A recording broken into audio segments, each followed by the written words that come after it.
Hi everyone, welcome back to Sharu vlogs. இன்னைக்கு இந்த வீடியோவில் தக்காளி ஊறுகாய் எப்படி பண்ணுறதுன்னு பார்க்கலாம். அண்ட் இன்னொரு முக்கியமான விஷயம், நம்ம ஷாரு ஃபுட்ஸோட ஹெல்த் மிக்ஸ் பவுடர் நல்ல சேல்ஸ் ஆகிட்டு இருக்கு. ஸோ அதுக்கு அடுத்து டொமேட்டோ பிக்கிள் தான் நம்ம நியூ லான்ச்சாக பண்ணிட்டு இருக்கோம். ஸோ அதுக்கான ஃபர்ஸ்ட் ப்ரிப்பரேஷன் தான் இது. அண்ட் நாம் சேல்ஸ் பண்ணுற இந்த பிக்கிளோட ரெசிபியை தான் நீங்கள் இந்த வீடியோவில் பார்த்துட்டு இருக்கீங்க. அண்ட் இந்த pickle preparation full and full அம்மாவோடது தான். என்னதான் நம்ம பார்த்து பார்த்து பண்ணாலும் சேல்ஸ்ன்னு வரும்போது கைப்பக்குவங்கிறது ரொம்ப ரொம்ப முக்கியமான விஷயம். ஸோ இந்த ஊறுகாய் ப்ரிப்பரேஷனில் நமக்கு ஹெல்பிங் வேலை மட்டும்தான். இன்னைக்கு நாங்கள் 3 kg ஆஃப் பழுத்த ஃப்ரெஷ்ஷான தக்காளி தான் எடுத்திருக்கோம். தக்காளி எல்லாத்தையும் கம்ப்ளீட்டாக வாஷ் பண்ணி எடுத்தாச்சு. பிக்கிள் செய்யறதுலேயே முக்கியமான விஷயம், ஊறுகாய் செய்யற தக்காளியில கொஞ்சம் கூட தண்ணியே இருக்கக்கூடாது. அதனால தான் தக்காளி வாஷ் பண்ண பிறகு ட்ரை டிஷ்யூல எல்லா தக்காளியுமே சுத்தமாக தண்ணி இல்லாமல் ஃபுல்லாக ட்ரை பண்ணி எடுத்துட்டோம். அடுத்த வேலையா தக்காளியோட சென்டர் பார்ட், லைக் அந்த காம்பு மாதிரி இருக்கு இல்லையா, அந்த இடத்த கட் பண்ணி எடுத்துடலாம்.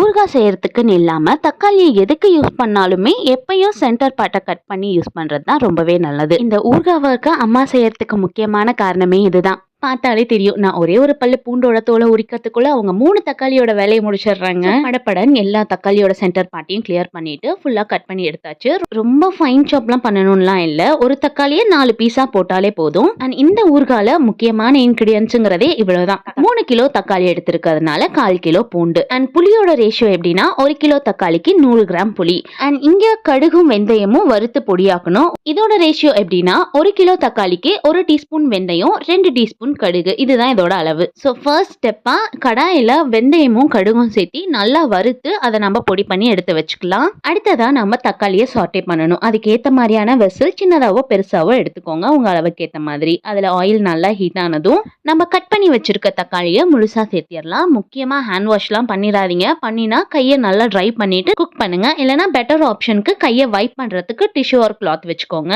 எந்த தண்ணியுமே உள்ள பற்றக்கூடாது. அண்ட் தக்காளியை லிட் க்ளோஸ் பண்ணி வேக வைக்க கூடாது. ஏன்னா ஸ்டீம்ல ஃபார்ம் ஆகிற வாட்டர் கூட இதுல உள்ள விழுவ சான்ஸ் இருக்கு. ஸோ ஓப்பன் குக்கிங்லயே 10 to 15 மினிட்ஸ்க்கு தக்காளி நல்லா சாட்டே ஆனதும் தண்ணி எல்லாம் இந்த அளவுக்கு வந்ததும் நம்ம புளியை ஆட் பண்ணிடலாம். புளியும் ட்ரை அண்ட் கிளீனா இருக்கணும். இது கூடவே 2 கையளவுக்கு கல்லுப்பு ஆட் பண்ணிக்கோங்க. ஸோ தக்காளியும் புளியும் நல்லா வேகட்டும். இதுக்கப்புறமும் ஒரு 15 மினிட்ஸ்க்கு தக்காளி நல்லா வேகணும். இதுல தெரியற தண்ணி எதுவுமே இல்லாத அளவுக்கு திக்கான கன்சிஸ்டன்சிக்கு வரணும். நம்ம போட்டது 3 kgனாலும் அதுல 1.5 kg தான் இருக்கிற அளவுக்கு தக்காளி எல்லாம் சுண்டி இருக்கணும். ஸோ இந்த அளவுக்கு சாட்டே ஆகி தக்காளி இந்த கன்சிஸ்டன்சி வந்ததுமே ஸ்டவ் ஆஃப் பண்ணி இதை அப்படியே ஆற வச்சிடலாம். கம்ப்ளீட்டா ஆறுனதும் நம்ம அரைக்கிற ப்ராசஸ்க்கு போகணும். நீங்க பெரிய ஜார்ல அரைக்கிற மாதிரி இருந்ததுன்னா 2 டைமா அரைக்கிற மாதிரி பிரிச்சுக்கோங்க. ஒரு டைம் கம்ப்ளீட்டா நைஸா அரைச்சிருங்க, இன்னொரு டைம் அரைக்கிறப்போ கொஞ்சம் கொரகொரப்பா அரைச்சுக்கோங்க. அப்பதான் ஊறுகாய்க்கான கன்சிஸ்டன்சி கிடைக்கும். அடுத்து ஃபைனல் ஸ்டெப்பா ஒரு வானல் நல்லா சூடானதும் தாராளமான எண்ணெய், அதாவது 1/2 லிட்டருக்கும் கொஞ்சம் கம்மியான எண்ணெயை சேர்த்தி எண்ணெய் நல்லா சூடானதும் கடுகு, உளுத்தம்பருப்பு, கடலைப்பருப்பு 3 1 டீஸ்பூன் அளவுக்கு போட்டுக்கோங்க. இது எல்லாம் நல்லா பொரிஞ்சதும் கருவேப்பிலை சேர்த்தணும். அதுவும் வாஷ் பண்ணி ட்ரையா இருக்க கருவேப்பிலை ஒரு கை அளவுக்கு சேர்த்திக்கலாம். நம்ம ஃபர்ஸ்ட் எடுத்து வச்சிருந்த பூண்டை நல்லா இடிச்சு வச்சுக்கோங்க. அதையும் இந்த எண்ணெயிலேயே சேர்த்தி நல்லா வறுத்தரலாம். பூண்டெல்லாம் நல்லா எண்ணெயில வெந்ததுமே இப்ப நம்ம அரைச்சு வச்சிருக்க தக்காளி புளி எல்லாத்தையும் இப்ப இந்த வானல்ல சேர்த்திடலாம்.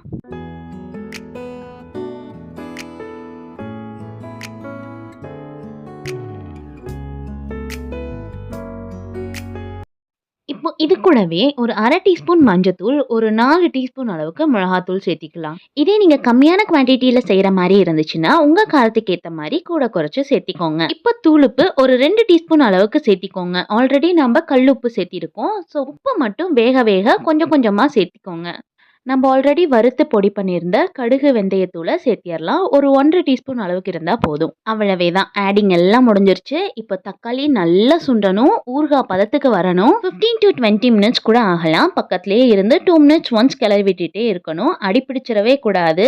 தக்காளியில் இருக்க தண்ணி கொப்பளிப்பெல்லாம் இல்லாமல் ஃபுல் திக்காக வரணும். எண்ணெய் தெரிக்குது அப்படின்னு தட்டெல்லாம் எடுத்து மூடிடாதீங்க, தண்ணி சுத்தமாக பற்றக்கூடாது. இந்த அளவுக்கு கன்சிஸ்டன்சி வரணும். எவ்வளவு தக்காளி நம்ம போட்டோம் ஆனா எவ்வளவு இருக்குன்னு பாருங்களேன். இதுதான் கரெக்டான ஊறுகாய்க்கு ஏத்த பதம். இந்த அளவுக்கு வந்துருச்சுன்னா போதும், ஸ்டவ் ஆஃப் பண்ணி ஆற விட்டுருங்க.